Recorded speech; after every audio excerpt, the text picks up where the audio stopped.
తెలుగు భాష మీద అభిమానాన్ని, ఆత్మీయతను పెంచే ఒక 5 పుస్తకాలు చెప్తాను. నోట్ చేసి పెట్టుకోండి. వీలుంటే ఖచ్చితంగా చదవండి. ఫస్ట్‌దండి శ్రీశ్రీ రచించిన 'మహాప్రస్థానం'. ఈ పుస్తకం అంతా అభ్యుదయ భావాలతో నిండి ఉంటుంది. ఎముకలు కుళ్ళిన వయసు మళ్ళిన సోమరులారా చావండి అంటూ జడ స్వభావాలైన యువకులను విమర్శిస్తుంది.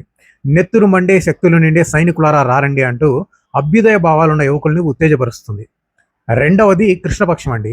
ఇది దేవులపల్లి కృష్ణశాస్త్రి గారు రచించారు. తెలుగులో భావకవిత్వానికి భగవద్గీత లాంటిది కృష్ణపక్షం.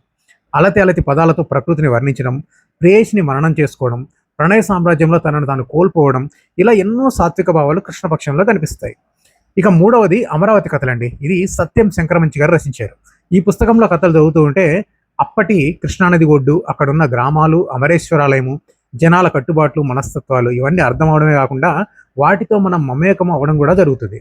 ఇక నాలుగవ పుస్తకం పాకుడు రాళ్ళు. ఇది రావూరి భరద్వాజ్ గారు రచించారు.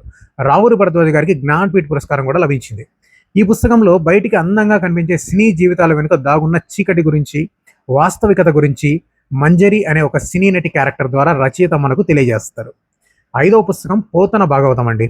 పోతన భాగవత పద్యాలు తేట తెలుగు ముత్యాలు. ఏ పద్యం తీసి చదివినా వినసొంపైన తెలుగుతో మళ్ళీ మళ్ళీ చదవాలనిపించేలా ఉంటాయి.